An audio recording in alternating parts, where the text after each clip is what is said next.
नमस्कार मंडळी, चला तर मग छान अशा रेसिपीला सुरुवात करूया. शेव नसताना सुद्धा शेवभाजी कशी करायची आज आहे ती आपण पाहूया. इथं 2 मध्यम आकाराचे कांदे चिरून घेतलेत, मोठे उभे. अद्रक, लसूण, खोबरं आपल्याला छान परतून घ्यायचे. थोडंसं तेल टाकून छान परतून घ्यायचे. परतून झालं का त्याच्यामध्ये आपल्याला कोथिंबीर टाकून छान मिक्सरमध्ये बारीक करून घ्यायचे. मसाला वाटून घ्यायचा आहे. कढई घ्यायची, कढईमध्ये तेल टाकून घ्यायचे, जिरे टाकून घ्यायचे, कढीपत्ता टाकायचा आहे.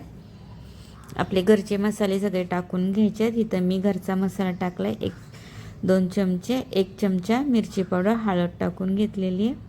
थोडंसं पाणी टाकून घ्यायचे जेणेकरून आपल्या कालवणाला छान तरी येईल. जो आपण मसाला वाटून घेतला होता तो टाकून घ्यायचा आहे. छान परतून घ्यायचा आपल्याला मसाला. आपल्याला हा मसाला छान असा तेल सुटस्तोवर आपल्याला छान परतून घ्यायचे.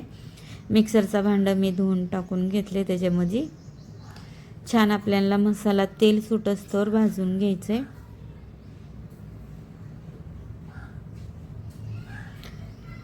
आपला मसाला छान परतला का त्याच्यामध्ये आपल्याला पाणी टाकून घ्यायचे आपल्या अंदाजानुसार. तुम्हाला जितकी ग्रेव्ही पातळ पाहिजे नसेल तर थोडंसं जास्त पाणी टाका, घट्ट लागत असेल तर तुम्ही कमी पाणी टाकू शकता.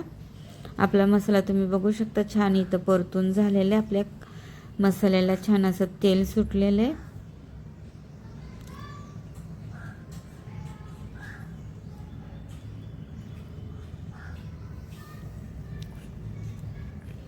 चवीनुसार मीठ टाकून घ्यायचं आपल्याला आणि पाणी टाकून घ्यायचं छान. तुम्ही तुमच्या अंदाजानुसार पाणी टाकू शकता. मी इथं 2 ग्लास पाणी ओतून घेतले ग्रेव्ही. मीठ चेक करायचे, थोडंसं मीठ टाकून घेतले मी. इथं मी 1 वाटी बेसन पीठ घेतले, त्याच्यामध्ये मी मीठ टाकले, हळद टाकली आणि छान आपल्याला ते मिक्स करून घ्यायचे. आणि इथं मी झाऱ्या घेतल्या. झाऱ्याच्या ह्याच्यावरती आपल्याला जे बेसन पीठ आपण कालवून घेतलं ते टाकून घ्यायचे ना हाताच्या साहाय्याने आपल्याला ते झाऱ्यावरती दाबून आपल्याला छान अशी शेव पाडून घ्यायची आहे. तुम्ही बघू शकता अशा प्रकारे आपल्याला छान शेव पाडून घ्यायची आहे.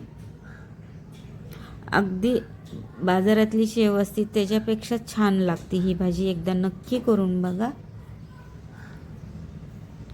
मिक्स करून घ्यायचं आपल्याला छान. आता आपल्याला ही शेव शिजवून घ्यायची आहे. तुम्ही बघू शकता किती छान ती शेव दिसते आहे. छान आता आपल्याला ही शेव शिजवून घ्यायची आहे. उकळी आलेली तुम्ही बघू शकता. भाजीला छान अशी तरीसुद्धा आलेली आहे. आवडली तर एकदा नक्की करून बघा. पुन्हा भेटूया, तोपर्यंत बाय बाय.